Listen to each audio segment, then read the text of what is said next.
welcome to Coach Estrada podcast. Who knows what episode this is, but we're just gonna have fun with it. Today I have Jessica. Can you explain your last name because it's a very difficult thing? I look at it, I don't, It's how do you it's pronounce it? Monlux, exactly like it looks like Monlux. It's Monlux. Is just that straight up phonetic. is that like Italian? Who knows?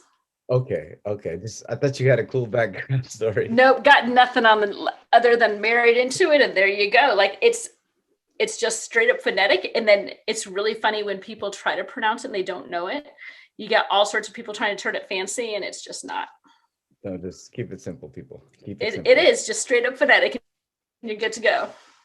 Fantastic. So let's go ahead and get a brief background. Where did you go to college? Where have you been teaching? And what do you do? Like this, just like give me a So snippet. so I came into phys ed a really backwards way.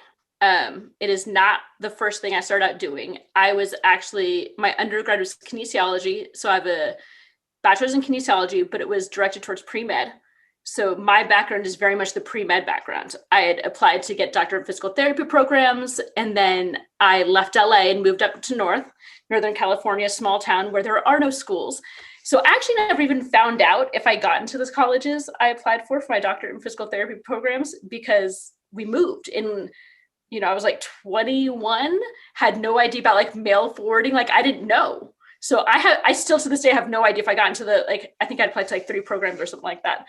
So moved up here, and then I ended up running preschools. So I used to run preschools for like 7 years, and that's like my master's is early childhood education. So I got that before I started phys ed. So I come from like the little kid side combined with pre-med. And then when I was running the preschool in Potter Valley, which is where I was living at the time, they needed a teacher to run their elementary phys ed program, which was just 1 class a day in the afternoons for half an hour. And so they knew I had the kines background, so they asked if I could do it. That's when I started getting my credential, because for preschools, I had my site supervisor. So it's the highest level for preschools, but it's not a teaching credential. It's completely different. So yeah, like they throw you in without that kind of education to master 2 to 5-year-olds. It was great. So then I started doing that, the 1 class a day of 4th and 5th graders. It was like every other day. So it was like a 4th grade, then a 5th grade, 4th grade, 5th grade. They alternated days, but just one out in the afternoons after my preschool time. But to finish my credential, I had a student teach. To do student teaching and run a preschool at the same time is like, it's not physically possible. So I had to stop working at the preschool, and plus it wasn't paying the bills anyways. Get my student teaching done, and then I got hired up in Willits, Northern California, and I was there at their middle school for 5 years. And then I was able to get the job where I'm at now in Ukiah at Oak Manor Elementary School, and this is my 5th year there. Wow, So that is an yeah, educational the journey. elementary, I found my home with elementary phys ed. My dream job would still be preschool phys ed if that was a thing in the States. Like that would be my absolute dream job, but it does exist. So I mean, hold Not on. in the What would you States. what would you really want to do with those little toddlers? I mean, they're basically just starting to learn how to walk. Exactly. If you can train them then of how to actually use and explore their bodies, imagine what they'd be like as adults. You're You right. would You're right. have fearless adults that could do anything and everything they'd want to with themselves. Like, how amazing would that be to teach them that fearlessness and that love of exploration of movement at that young of an age? Like, that'd be amazing. Well, that you totally make a point because if I ever have a daughter or a son, they're doing gymnastics as young as they possibly can. They're Yeah, gonna be get them upside upside down. down. They're gonna be flipping around, Huge. rolling, turning, and hopefully Mm-hmm. dancing and having a lot of fun. Yeah, and kids don't get that. They don't get that exposure. Like even for kindergartners, school's not mandatory for kindergartners. Phys ed's not mandatory for kindergartners. A lot of phys ed teachers that are elementary don't do kinder. And when they do, they're like terrified because they think it's going to be this horrible, scary thing. Whereas really, it's just the most fun. So, Jessica, it's so funny because this is my first year teaching kinder. Isn't it fun? Oh my goodness. It is a whirlwind. Yes. Yeah, that's what makes it amazing. Okay. I mean, to explain, where I came from, I was in Southern California teaching Mhm. first through sixth grade, and I would get tough kids at first grade that were tougher than, hard steel. I mean, these guys Yeah. were tempered. And now I got these kindergartners from the Crow Reservation and also from the town next to it called Hardin. And they are a mixed bag, and I love them. They're awesome. I mean, they are so pumped for anything and everything, Exactly. but then they also are still learning the whole like what is it coping mechanisms and how to Oh, like because they have overcome none yet. struggling. Yeah, They like have so none. But yeah. that So means you get to teach them the correct way. You don't have the bad habits for some of them. You don't have the bad habits to break yet.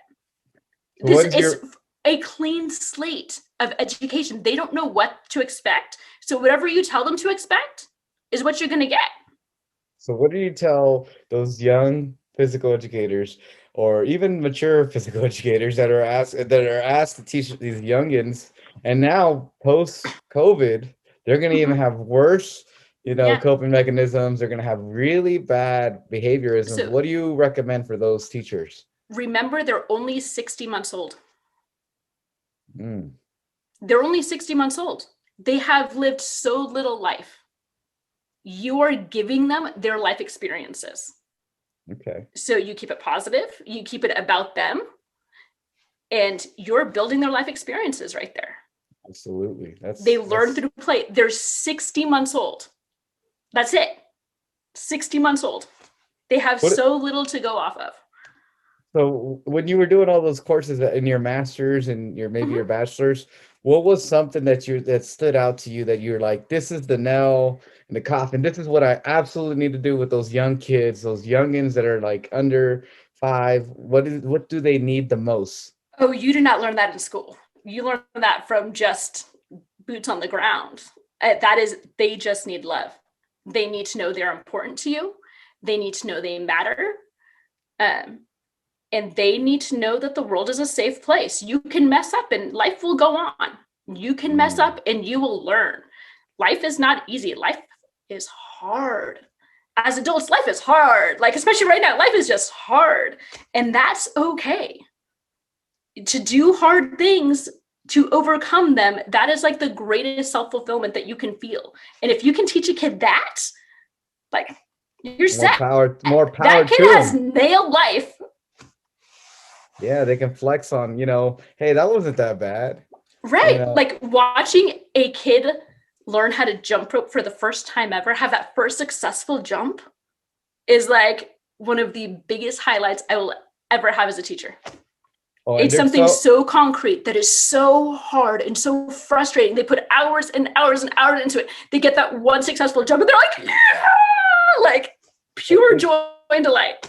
And you already know how that jump rope is, that is one of the most, you Uh, either have it or you don't. And you could teach it 15 different ways. You're like, oh, yeah. try to walk with it, try to run with it, try to Mm-hmm. just turn and then jump, turn and Mm-hmm. then jump. But that's what the And you have to use all the different ways because each kid is different. mhm. Each kid is so different. Yeah, and past experiences. Helicopter. We're helicoptering first. Helicopter, then jump with the helicopter. Mm-hmm. Okay, do it with your other hand. And they're like, Yeah. they're going backwards. No, buddy, we're going forward. You're like, not the right. They love It going always, backwards because it's so much easier, but it well, isn't. it fascinates me that there are some students who come in knowing how to jump rope backwards. Kindergartners I've had knowing how to jump rope backwards. It takes them so much longer to learn how to jump forwards. Mm. So much longer. They Is it just a can't rhythm? get out of it. They're just I so think used it's to it. I think it's just motor memory, like muscle memory right there. It's so ingrained that this is what you do. If siblings have taught them at home or whatnot, usually it's younger siblings that come in like this. And it is so hard to have them even realize there's a different direction. They're Mm. like, no, I'm going forward. It's like, oh, honey, you're not. Oh, you're not. Hey, bless them. Hey, It's fantastic. you just love it when they feel confident. Like sometimes Mm-hmm. it's the trickiest things, and how you have to have manage their what do you call it, their failures. They're like, Yeah. who knows how to do this? Jimmy is over there with his hand up. Jimmy does it completely wrong. Oh, Jimmy, Yeah. I need No. you to try to do it this way, buddy. This is the way what I was talking about. Does anybody else know? And then maybe, you got to find a way to not break their self-esteem, because that's the one thing as educators, we have so much power, and like our opinion matters to them so badly. And I have found the best ways for me, like, don't be so quick to break them down. Just slow it Right. down and Hmm. kind of let them. You can even let them do it wrong once or twice, unless it's dangerous. If it's dangerous, stop it completely. Yeah. That's it. But like, oh, do you see how Jessica is over there? She has the technique. She's stepping with her opposite foot. She swings back and then swings forward. So the other thing though is like, if some people's bodies just work different, technique doesn't always matter. Correct technique doesn't always work for every kid. Mm, For me, as long as they can recognize what the correct technique is and be able to see in someone else what it is actual correct. But some people's bodies, I've learned, just don't do it. mm. It just, it's not successful for them. Well, Right, like the whole like underhand toss, right? You're supposed to like step with the opposite foot and go, right? Some people, if they step with the first one but then they drop their shoulder and they knock their hip to like actually get their hip out of the way, they've got it down and their body does it just fine, and that's what they found works for them. At that point, I'm not going to knock it. Like, as long as they know what I'm teaching for the correctness and the why. But if their body does this already, go with it. I I got mean, what you're I've saying. learned how to overcome from injuries. Like, there are certain things that I can't do because I've torn my body apart so bad over the years, right? So I have to modify how I do things. And I do competitive horseback riding. And so I take lessons every week. And my instructor and I have had to find ways of making things work because my knees and my hips are so destroyed from my life. And it's like, yeah, it's the correct technique, but it's how my body is able to successfully do what I need it to do to get the message to the horse. Right. Mm, Yeah. Like, if I'm not going to pass like grading my body on doing it correctly, but can I accomplish it really well and smoothly? The outcome? Yeah, I can. But it's done a different way because my body can't do what is correct. mm. Um, so, and like, some kids are just different.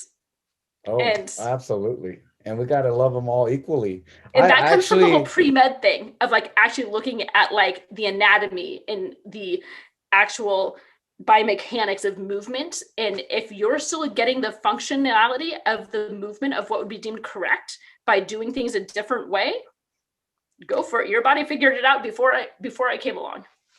it's funny how you're saying that your pre-med knowledge comes in. I read a book by Sir Alex Ferguson, and he was talking about, who's a football coach for Manchester United. He'd coached there for 20 something years, and he's seen players from Portugal, from Africa, from England, mainly England, but then the bone density of some of the African players were just so much stronger, Yeah. and they really struggled in that wintry, rainy weather all year Yeah. because their bodies weren't used to that.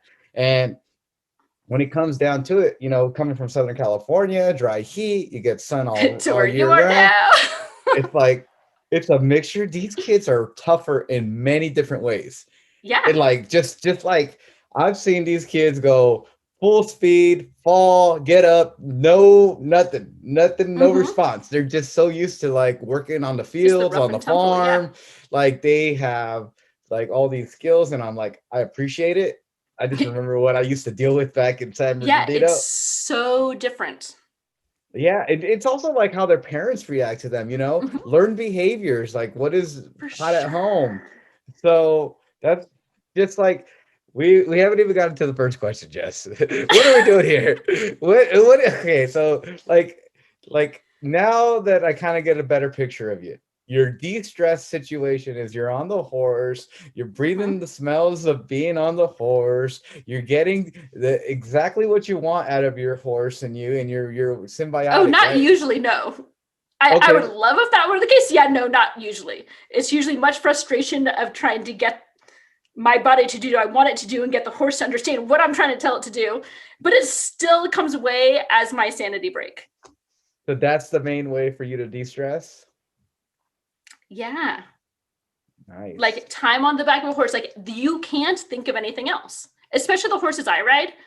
I can't be thinking of anything else, or I'm not going to be staying on that horse. You're right. You're right.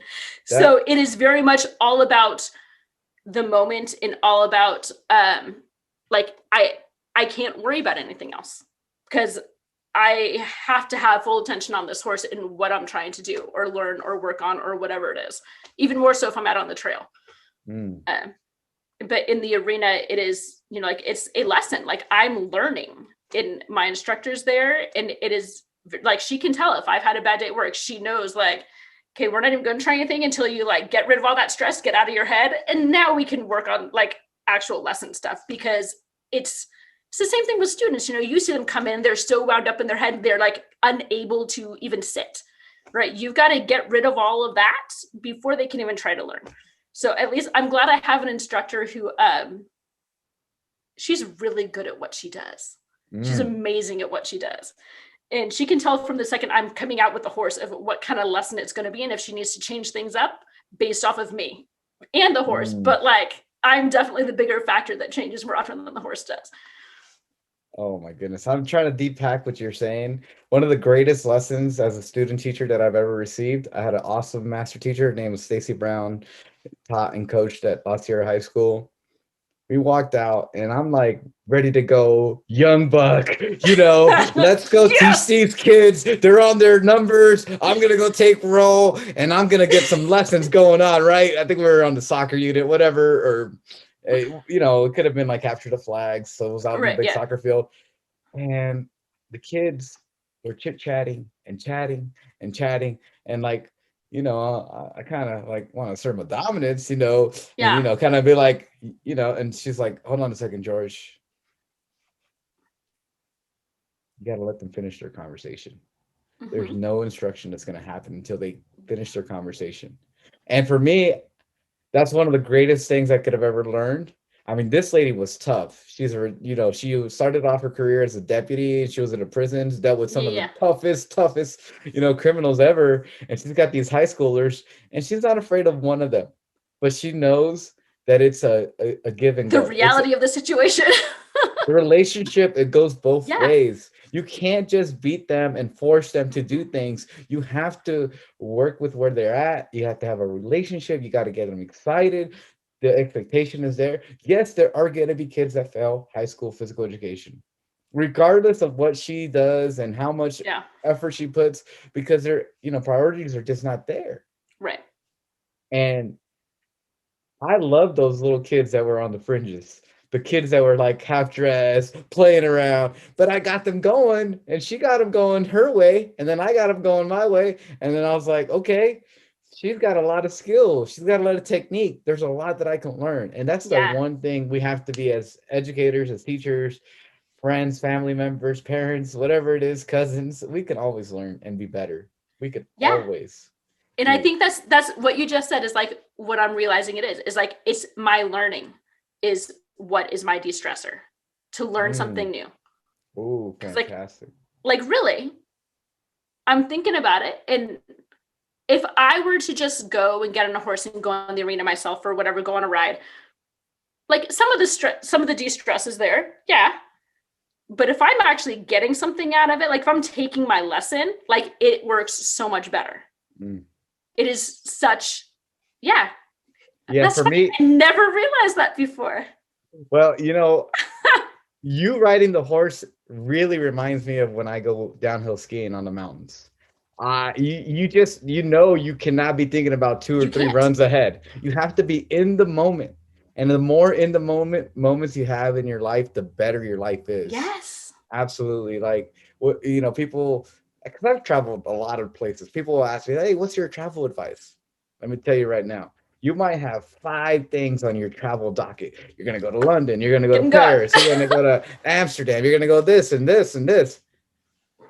Don't worry about the next part of the trip. be Yes. in the moment when you get to London, smell the air, really enjoy London for what it is and what it isn't, because it's a heartbreaking experience. You expect this glamorous experience and it just isn't. When you go to Hollywood, don't expect anything nice. Just I go in agree with with you on that one. it. Yes. But like if you don't think about the next step, you're going to be so happy right where you are. And that is Exactly. the best thing you can do for life. If you're thinking of other stuff, you're missing what you're there for. Hmm. Like right now, I'm having this conversation with you. We might not get to talk for, well, we'll talk on March 13th because there's something big coming up, but we might not talk for too long. But when we're there, you have to enjoy the short conversations in life. So Absolutely. I have like a, a more teaching related question now. What is your number one personal highlight as a teacher? What is like the moment, besides the jump rope, because we already did that one. What's Yeah, another yeah. highlightable moment where you were like, I'm in the right place at the right time, and I facilitated this or I created this, and the kids ran with it. So I've got like two. So I've got like a pre-COVID and a post-COVID. Okay, because like teaching life is so different in the two. My pre-COVID one is, so when I started at my elementary school, was it 5 years ago now? I was told after I got hired that it was my job to put on the walkathon. I despise walkathons with a passion. I don't. There's no joy in it. I I don't want to do something and have the kids be miserable and not have joy in it. And I don't want to do a job that I don't love, that I'm not going to be excited about doing. That's why I have the job I have, is because I love my job. I love teaching. I love the littles, which is why I found my home in elementary. Like, love my job. That would make me hate my job. So the secretary that was there at the time, so I've done Tough Mudders and Spartan races in the past, and she'd done some Spartan races. And so we decided um, to see if we could turn it into an obstacle course Hmm. instead of doing a walkathon, because that was not going to happen. So the principal was like, yeah, go for it, sounds good. So that first year we did an obstacle course, and it was a labor of love. And I have my space there. I have a lot of outdoor space. I have 3.5 basketball court spaces, and then I have one huge irrigated field that has like two goal post things for soccer fields that the city uses. It's full of gopher holes, so like it's not very safe to run on, but at least it's irrigated and green. It's a soft space to land when you fall. And then on the other side, I have a very large non-irrigated field with a giant, gorgeous oak tree there that has like this, provides this beautiful shade for a good part of the year, but it's non irrigated, it's not taken care of. But the ground's pretty good. There's no gophers out there for the most part. But it's wet most of the year, or rainy or muddy, and we can't use it for like probably about a third of the school year, probably half the school year. It's unusable just because of weather. Like it's all caked in mud and all that kind of stuff. So I had observed at an elementary school on Innis Valley, and they had like a dirt running path that they could use in all weather. Not when it's pouring down rain, but it was done in a way that it was still like a composite dirt, or I don't even know what it's called. I'm blanking on it right now. But it was set with a drainage system where it didn't turn into mud.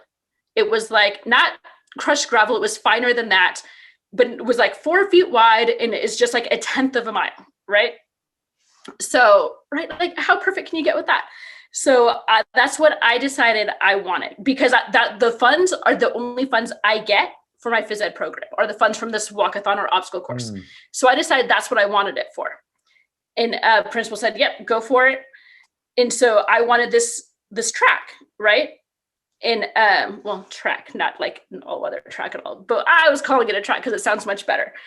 So that first year we did it, there were I think 19 obstacles in total for 6th grade, and then we had K2. We had, I think, 12 obstacles for them. So we had the older kids do more. Mm-hmm. It was done one day. We got there at 6 a.m. to start setting up, and by noon all the students had gone through it and everything was torn down and put away and you couldn't tell anything was there. It was amazing. And that first year, I raised $11,000, which is the most that school has raised for anything at all. Like, I had kids wishing they could have their siblings come. I had parents helping, wanting to go through it, and like, because liability, no one else was allowed to, right? And it was such an amazing thing. Like, I didn't know what it would become, right? Jen, the secretary, and I were just like, we didn't know. We had no idea what to expect from it, because it was the first time. And so then that was a huge success, huge success. Like, we had gotten straw bales. We had like a straw bale pyramid they had to go over to start. And so we got the straw bales donated from a local feed store. And then we got to just return, so we didn't have to pay for those. We had volunteers come from like the fire department, the sheriffs, the hospitals to come and man stations to actually, you know, have enough volunteers to like let students go through safely. Like, we had all hands on deck kind of thing. The community came out in spades to help support it, which was phenomenal. Parents came out. I mean, we had over, I think it was like 68 adults volunteering their time that day, either in setup, manning obstacles, or taking down. Yeah, it was amazing. So like, I ended up, we had 60 straw bales. And so it was me and one of the maintenance guys who bucked them all down that morning at 6 a.m. That's how And you then that jacked up your body. afternoon, oh, it was crazy. I was so sore the next day. Like, I mean, I clean stalls, so like, it's not that huge thing. I buck hay, you know, it's not, but 60 is a lot to do almost by yourself. And so that afternoon, when we're putting him back on the trailer to return, some of the other parents were there. They're like, oh, we'll help. And so like, they're like, no, you go. Like, they shooed me away and they bucked all the straw bales back up. And it was like 4 parents. So then the first day of school the next year, those same parents were like, well, when are you doing it? You're doing it again, right? I was like, well, yeah, we are. They're like, well, we're down for bucking the hay. Like, and they're like, but we got 2 more. They're kindergarten parents. We got them coming too. It's like, tell us the date, we're calling in now. Like, and it was first day of school the next year. I have these parents who had recruited other parents to help buck hay for me. Like, I mean, it was the first day of school. I was the most sought after teacher of people, because I have every kid, right? I don't, and I don't have every kid every day. So I had teachers kids asking their new teachers where I was, if I was still there, because I needed to ask me if the obstacle course was happening that year. Wow. I mean, it was the biggest thing. Like, the best first day of school ever was that day. I was like, oh my goodness, I made a difference. Like, a legit difference. It was amazing. 100% you made a difference. I mean, I'm over here a little bit emotional. I just need I need a sad song and just you know, but that is amazing. I mean, I've seen pictures of this beautiful course, and hopefully you can send me some and I'll edit them in right now.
Maybe, but don't worry about it. To find them. Just send me the videos and we'll add it on, and people will be able to enjoy the clips and whatever else you have. But it's something special when you have the community engaged. It was community huge.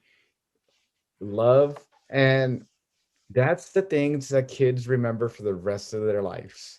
They do.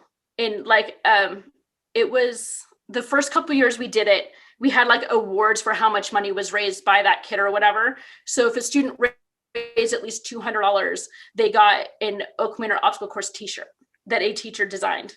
And yeah, it was like staff could buy them.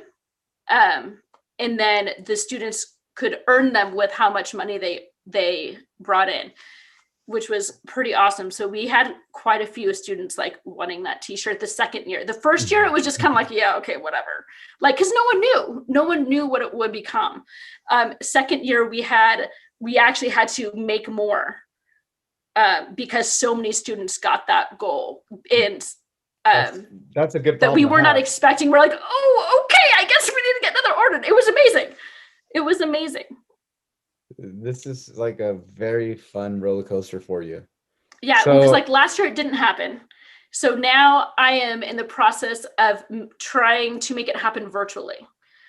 ooh, So so could you explain that? Is this yeah, your post-COVID it's not even my highlight? post-COVID one, no, because this hasn't happened yet. This is my idea in the works right now. I'm working out details. So I am right now partnered with a third grade class, and already like we do like a parkour unit. I don't actually do units, but we do parkour type stuff throughout the year.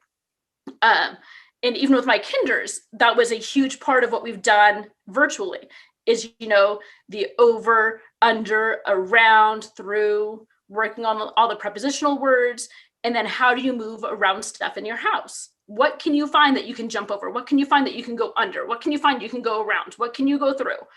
And parents were having a blast with it. My whole rule is like, at the end of class, you have the last 3 minutes, you have to put everything away exactly where it was. I do not want to get yelled at by the adults in your house. I do not want to get in trouble from the adults in your house. I'm giving you time. Put it back exactly. If you got it from a drawer, it goes back in the drawer and shut that drawer. And like, I take the camera with me and I'll show them me putting my stuff away and like, no, fold it how you got it. If you had a towel that we used, you need to fold it how you got it, put it back where it goes on the shelf. So my third graders right now that I'm working with, they're kind of like a class that was hugely into the obstacle course because K2 was the smaller course. Third grade is when it gets opened up to the next level. They haven't gotten to do that yet. And Mm. so what we're doing now is they're creating obstacles in their homes. And then I'm recording it through Flipgrid. So they're giving ideas that like I'm going to put together a video of all their ideas of different types of obstacles you can make at home. And for students, we're going to have an obstacle course day where students are going to create their own obstacle courses in their homes or outside, but at home, not at school, at home. Even for the kids that we have on campus, it's all going to be done at home.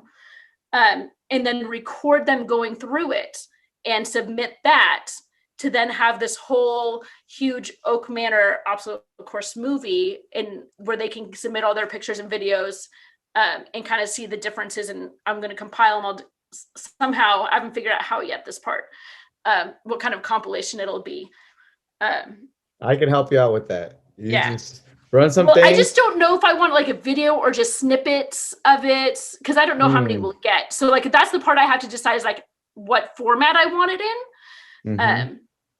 To see if I want just like a page of like all the videos submitted so you can go and see which ones you want, or if I just want snippets, or yeah, I have to work on that part.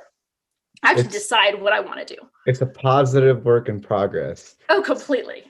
So pre-COVID, you had this awesome, stunning, legendary obstacle course. Yeah. Kids were going up and down, doing everything, just like a Tough Mudder, but on steroids for kids. Yes. Although with no mud, I wasn't allowed to use mud or water. I've tried every year, but it was nixed every year. I got you. It's okay. We'll get it one day. That's gonna be the next highlight. I keep hoping. What if it just rains magically? What if So it just okay, rains? you say that it did that 2 years ago. They It didn't did shut that you 2 down, years right? ago. And it's not shut it down. We did have to change obstacles because my principal was not going to have kids because we do like a whole army crawl underneath netting. And he was like, we can't have them do this at the beginning of the day and be in like muddy clothes all day. So we had to nix that one. Instead, we had it like lava things for them to hop over. We just cut the stuff, and that it was fine. It worked well. They loved it. I was disappointed. The kids didn't care. They actually preferred the new one, but I was disappointed. It's perfectly fine to be disappointed because it's your baby. It's one of your one, Well, and I was it's hoping it'd be my excuse to get the mud in when they keep nixing it every year. I was hoping that'd be my foot in the door to get it done, and yeah, no, it didn't happen. so those are great Hope. highlights. What what books are on your shelf that you always go back to, or do you recommend? Like, what's a book that you love, like it's near and dear to your heart? Are you talking phys ed or just normal or just anything? I could take two books, one regular and one phys ed, or Okay, just so my one. phys ed one is Spark. Okay. Like that was one I got on really early, and that is done. It kind of shaped of how I view phys ed. Um, yeah, and then other just You- normal book. Hold on. Can you Yes, explain what shark? Sorry, Spark. Spark. Yes, I know. Um, I've heard of it, but I know some of the the people that are going to listen have no clue at all what it is. it's by John Rady, Dr. John Rady, and it is. I should go back. I haven't read that one in like a couple of years now. Oh, Wow. we got to get to it. I know. Well, I have it myself. Like it's so worn. Like I've read it several times over the years. And it's just a lot about like how the brain works. Like he's a brain scientist, and so it's a lot about just like neurological development and kind of how exercise does that and how it works with your brain neurology and stuff like that. I'm also a total science nerd, so I really like those kinds of things. Like brain research fascinates me, completely fascinates me. So I've looked into a whole lot of that kind of stuff, and like just different brain development and all that kind of stuff. Like I'm a total science nerd. No, that's awesome. I love it. No, I'm a big science guy too. Yeah. So don't be shy if you got some stats, some facts. Well, But because a lot of my daughter's on the autism spectrum, and so I've done a whole lot of research into like just the different brain development and brain neurology and how they're wired differently and what that ends up looking like and how you can work through that with that, all that kind of stuff. Over the years, it's been like a really lot of research done. And it truly fascinates me. And physical activity keeps coming up in that kind of stuff, and actual motor learning keeps coming up in all that research. Even though it has nothing to do with necessarily the autism diagnosis, it still keeps coming up in everything brain related, which like Spark is the first time I ever really saw that. And then with everything else, I hadn't realized, like I read that way before I ever had my daughter, right? I didn't realize how much that what that book had would really kind of be that basis for so much of all this other stuff that I've really sought after and learned, and kind of looking for just a grounding of like, where can I fit this new knowledge in? And it comes back to like that basis of it, like it's which is pretty cool. no, So those are big things, neural connections. I tell my wife every time I go somewhere new, oh, new neural connections. Oh, yay. It's like, because the way that it works in your brain sometimes, and correct me if I'm wrong, if you're doing the same thing over and over and over again, your brain kind of like almost blocks it out a little bit, almost kind of like it just kind of fast forwards through some of the, like I'm correct. talking about dull moments like Yeah. commuting or, Mm-hmm. walking the same lap or whatever. Yep. You're like, you're not, but like if you're walking a new trail or you're driving new route to work or you're trying Your something senses are new. all having to work at once instead of just kind of going on autopilot. Yeah. See, I know. There I you might go. not, but what is your non-phys ed book that you're in Oh, love To with? Kill a Mockingbird. Ooh. I read that book at least every other year. At Mm. least every other year. Like, and I have since I was little. Like Like what that book, I think I read for the first time, I think like in fifth or sixth grade. And it is still a book I read all the time. you're a pretty smart lady. You're reading that in fifth grade. Yeah. No, Yeah. that's awesome. That's so what is like one of the main things that you take away from every time you read it? Like, is it something new Oh, it's or is something new it every time, which is why I think I love it so much. Like the more I learn about history, the more I learn about people. Like there's something else there that like I mean, at this point, literally just be reading into everything with a new lens that you have like throughout life, right? Like as you live life, you always see different things. Um, I love reading the same thing and looking at it in a new way. Mm. Like I will actually try. Like I reread.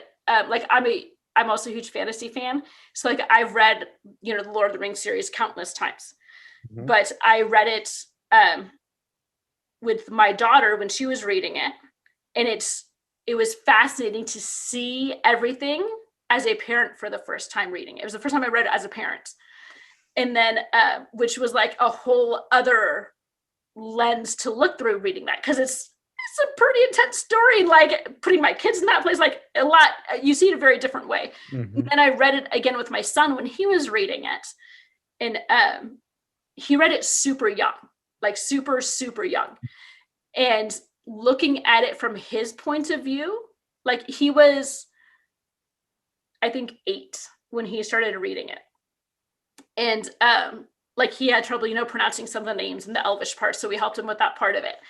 But looking at it and talking to him about his experience reading the book was so different and like fascinating to me, of like the same story I know really well but seeing it as like the parent view than the kid view, like it was a cool way of looking at things.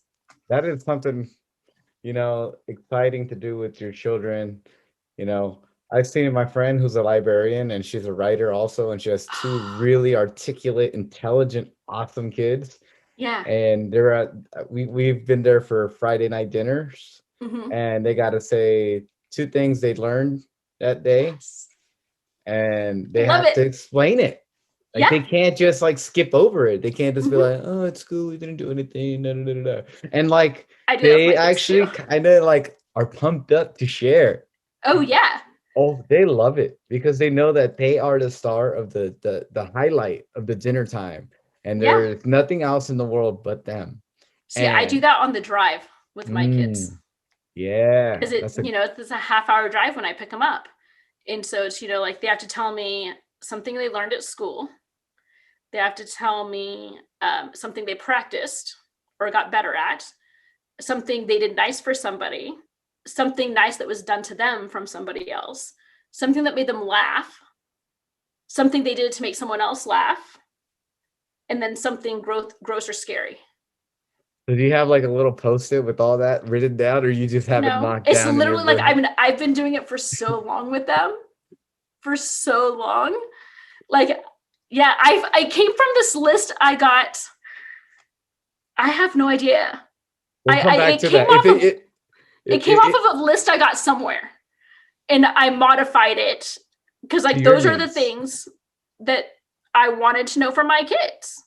And like Absolutely. I didn't want anything bad on there, because I want them to have that sense of gratitude of like the Mhm. day's good and you learn. Like that's what you do. There's always something good in the day, and you're always going to learn something at school even if you don't think you did. And those are the two things I wanted to focus on with them. Um, it's so easy to get lost in the negative, and that's what Absolutely. comes up so often, that I really wanted to make sure that my conversations with my kids about school was always focused on the learning and the positive side and the fun and lighthearted side. Like something gross or scary or stupid, I get to hear about every time a kid pukes. Um, every time it was like a nasty sneeze with like snot coming out everywhere. The times that the rooms have to get vacated because the farts were so nasty. Like, I mean, those are the days that I get to hear about. And then we get these hysterical, laughing conversations going in the car, which it's a good time to spend with your kids. You're stuck in a car anyways. Might as well laugh when you're in there. You getting your ab exercise for today. There you You got your go. smiles. You got to get enough smiles a day. Yeah, absolutely. I mean, that sounds like go pick me up every once in a while. I'm in the Right? back seat. I want to get asked all those questions and not have to worry about, do you got snacks? I bet you got snacks. Oh, totally. Oh, see, I I mean, you could. can't be in a car after school without snacks. I mean, I need snacks at that point of my day. You just finished your day, and they're just finishing their day, and it's like a little reward. It doesn't have to always It be is. something super great. It could be something a little naughty, a little. But for me, naughty is pistachios. There's a lot of salt. The So we that. do normally, it's like I'll have like a bag of apples, or pretzels or granola bars. Um, yeah. Nothing At crazy. least I don't do like carrot sticks and celery sticks. With I hey, do but stuff that are easy to package and toss in the car. carrot sticks and some peanut butter. Mm, I'll eat that all day. My daughter loves Absolutely. that. Or almond butter. Oh, Is or that it? I those. don't think my kids have had almond butter. You need to expose them. Those are some sheltered children. They are I'm only allergic to reading. nuts, so they don't have it at my house. I'm so sorry. I didn't. That is like you're missing out on such a fun time. I'm So, okay. I think all I right, will somehow survive to get through my life with you're kind of like a pretty smart lady. You kind of, I got you. So here's the things. We're gonna do a couple quick fire round questions, and then at the Okay. very end, you get to ask me one question. And if you have another one, that's fine. But here's you got, try to keep these short because we're trying to finish with the, that. Okay. I'm not good at short, but okay. Who influences you right now? Like who is somebody that pumps you up? Terry Drain, Like why? 30 because seconds. she is such a force to be reckoned with in the phys ed field that she has gotten so many people to finally recognize what is important in finding and leading with a joy in phys ed. I love it. I love it. I remember her presentation on the why of teaching PE, Yeah. and she has you walk in labs and you're talking and you're reflecting, and these things are very Mm-hmm. special and very important. She's gonna be very awesome. She just got elected to have a very big role. I know. I'm very Congratulations to excited for her. Terry. Uh, hopefully she'll watch this. I don't know. We'll have to send it to her. I'll get it to So, her. okay, advice for young or mature PE teachers. What would you tell them? Or regular teachers, any teacher. Lead with joy and compassion. Lead with joy and compassion. If you're not Oh, having fun, there's no way your students are. mm.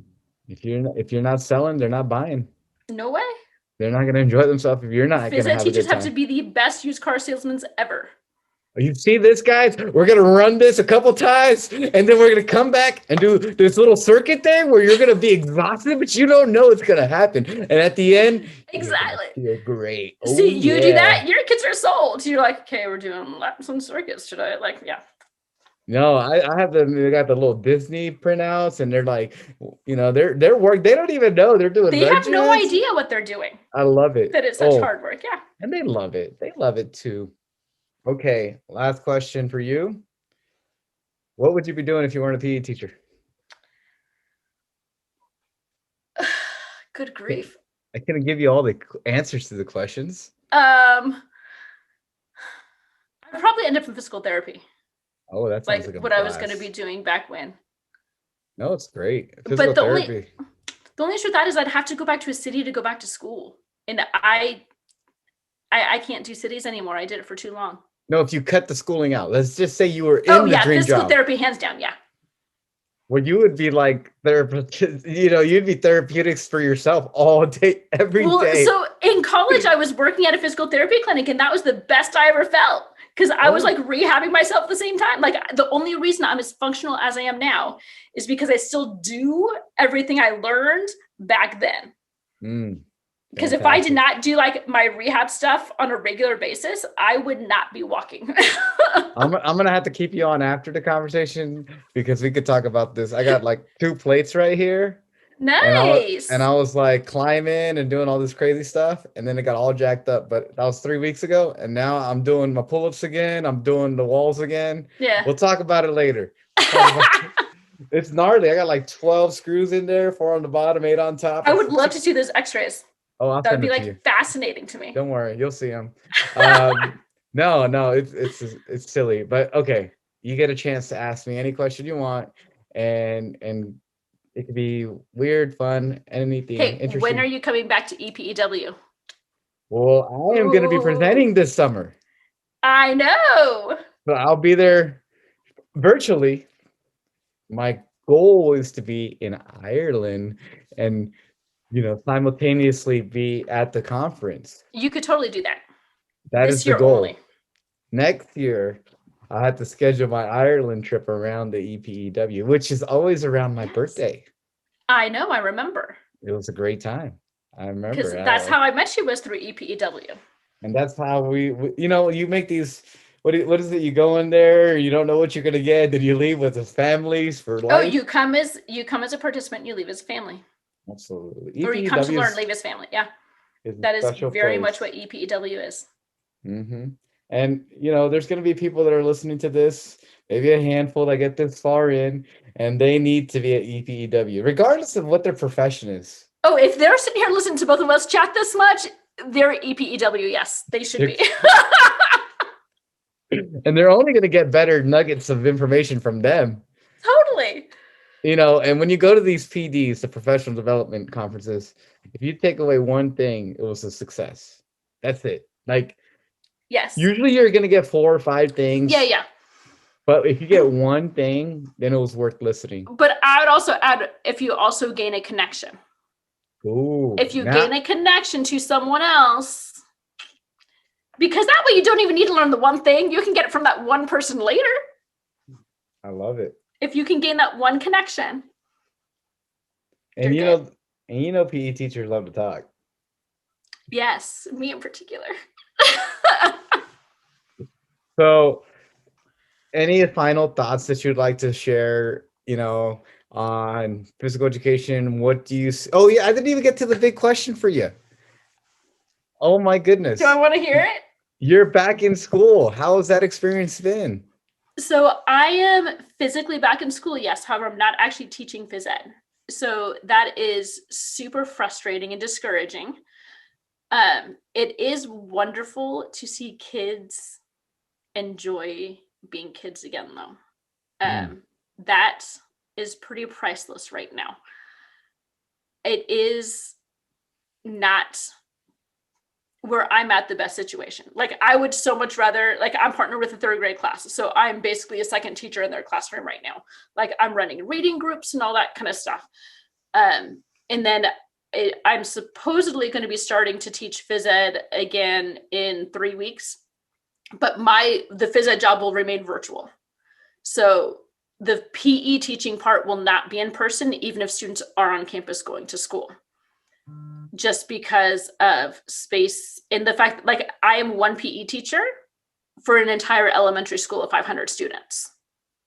If they're only there twice a week, I can't physically figure out how to teach everyone at all. So the plan is to have the PE stay virtual in the afternoons or on their asynchronous time when they're in school, because they're only when we're back, we're only back 2 days a week for 4 hours. So they're only on campus. Each child is only on campus for 8 hours. mm. So it's not a full reopening at all. It is very much a scaled down reopening.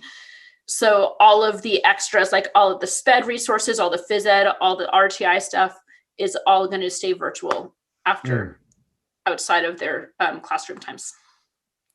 Yeah, completely different to my experience here in Montana. Teaching Yeah. in Montana, it's been 50% was online at the beginning of this year, and 50% were in person, and now it's even gone 80% in person. They're in school 4 days a week, and the kids that are in person are just doing so much better. Yeah. And it's just so tough to see the kids as they come back in and they need a couple extra weeks just to get used to the rhythm, waking Because up. it's huge. The energy you get is so different in person than virtual. You can be the best virtual teacher you could possibly be, and it's not going to be anything comparable to in person. It's just not.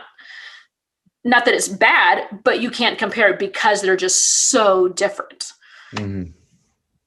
Oh So, yeah, and we're gonna are you allowed to continue. use equipment? Yes. Okay. So, like, Okay, we were told that if we ever this is came back in person for the first part, we'd have zero equipment. so Jessica. This is the way that it's been explained to us. Is that if you're 15 minutes or more talking within 6 feet, you and I, Yeah, then we all have been exposed. If one of us is positive, you would be on quarantine, right? correct. And so then with students, if any of the teachers or their paraprofessionals or aides Hmm. or the students test, even if one person tests positive, the whole group is out. So the whole group Oh, goes out on quarantine for 2 weeks or 10 okay. days, whatever it is. Yeah. But the thing about equipment is we sanitize your hands before and after if they share equipment.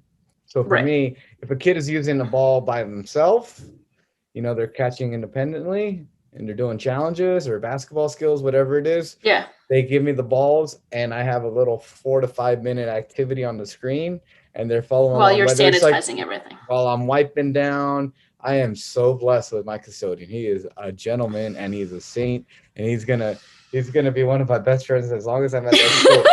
So he has like a Ziploc with the amount of uh, it's the amount of towels for the amount of classes that I have for the day, and they're really doused in the sanitizing Yeah. solution.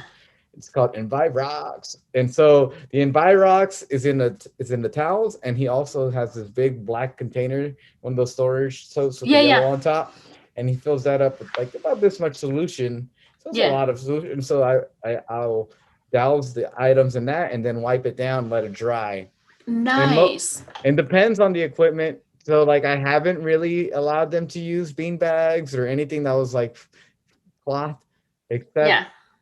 one thing, which was the parachute. We were doing parachute. It Yeah. happened. But no, Yeah. like the amount of risk is very low from I the agree. new research.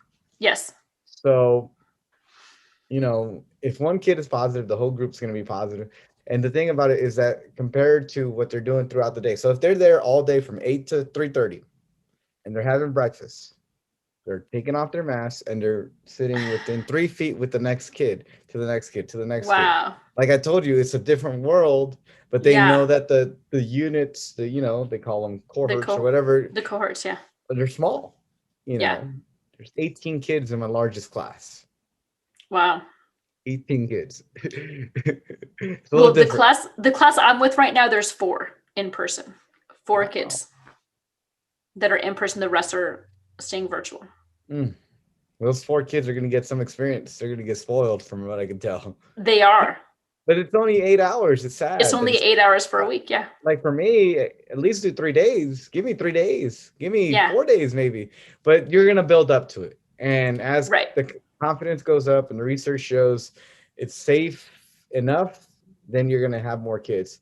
But Yeah. I've known many staff members and many people, even at other schools, that have had the coronavirus. I had the Mm-hmm. coronavirus in October, had a quarantine for 10 days. It was miserable, Yeah. awful. Do not recommend it. Lost like 10 pounds. I got all the fixings. Yeah. But just understand that as schools open up, open up, open up, there's gonna be a growing pain, you Yeah. know, it's like in your Yeah. knee, you know. But it's part of the process, and I'm expecting schools to start to become normal by next January. Like I start hope to become. so. I cannot wait for the day when I get to teach how I used to teach. That might never come. But It will someday. there's gonna It be a will very someday. The same where I can actually go up to a student who's having a hard day and put my hand on their shoulder. Like, I cannot wait for that time. It'll happen someday. It might be 10 years from now, but someday it's going to happen. You just have to understand that that has to happen regardless of exposure. Right. There's certain things that you have to do hand over hand. The special ed Mm-hmm. teachers are just and it, I can't tell you all the stories because there's just too many of them. Right. But just understand that kids are gonna be kids. Teachers need to be Mm-hmm. teachers. There are always going to be risks, no matter what profession you have. Absolutely. But just understand that that will come closer than you think. But I'm talking about the other stuff. Coordinating and planning and things like that are going to always be a little different, unfortunately. Oh, yes. I agree with that. Yeah. Which Yeah. isn't always a bad thing either. I mean, phys ed needed to change some of what it was doing. It did. Yeah. Yeah. I mean, it really did. There are some things that in the profession as a whole, some views needed to be changed and some priorities needed to be brought to light. And I think this has done that somewhat. it has brought to light the importance of the social emotional skills that are already in our standards that are now finally getting the attention that some people were giving to them the whole time. The fact that we are the ones literally qualified to fill this need in these children, like it's a pretty powerful thing. Like, no, that's actually my job. Like, that's actually my job description. That's actually my standards. I'm the one to do that. Let me do that. Let me do my job. Yeah, Is a pretty absolutely. powerful tool to have. That's So, why, like, you always have to have a relationship with the counselor because you're gonna yes. pick it up way before they can. Oh, yeah.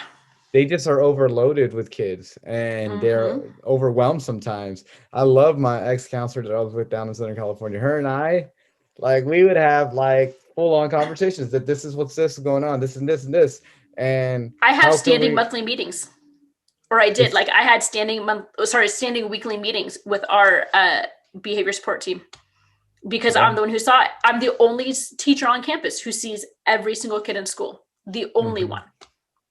Yeah, I got it. I get them all. My librarian gets them all now, and my music specialist, she gets all the students too.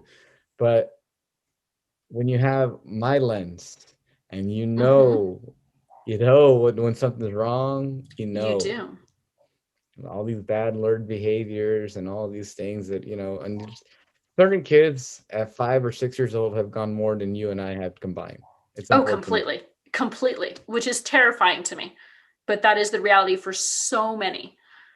Oh yeah. And we just have to just meet them where they're at and build them up and just But like, it comes back to the whole joy and compassion. That's yeah. how you reach them. That's how you get them on your side. That's how you break down those barriers. One of the number one things that I always say when I have a rough class and they're not getting it yet, and I said, look, when you're with me, this is the safest place in the world. I don't care Mm-hmm. what's happening outside. I don't care what's going on, but I'm going to keep you safe. You don't have to act tough. You can be a kid here. This is the Yep. best place ever to be a kid, and this is okay to fail. And when you fail, we're going to find a way to get you to succeed somehow, and Yep. it's okay. And you have to look at them, you have to tell them the truth, and you got to like honestly let them know that that's what's going to happen. Oh, There's no yeah. danger for you, no matter what. No matter what. Like that's it. And that's what allows me to connect with some of my toughest kids and Mm-hmm. and then they come to me when there's stuff, and then Yeah. you can work with them when they're like, if this kid doesn't stop doing this, like this is what's going to happen. And I'm like, I understand. I will fix this. Yeah. And you don't even need to always like intervene with everything, but just to them even just let you know. It's huge, huge step for them. Yes, because instead of them reacting and exploding, it's like, okay, like, am I gonna win anything? Am I gonna get $1 million Right. if I react poorly? Like, no. Yeah. Um, but I think we could end this on a positive. I think if you have any final thoughts, I know we finally got I'm into the last good. question. No, I'm sorry if I took us the back wayward way, and I think it's gonna be kind of like a little unscripted but scripted with Coach Estrada. I think that's gonna kind of Oh, be that's a like, good one right there. I like that. I think that's what kind of like the story is gonna be. But I think it's been a great pleasure to have you on here, Jessica. Thanks, And George. I want to thank you for listening. This has been a great time with Jessica. Have a great day wherever you are. Get ready for the next episode soon.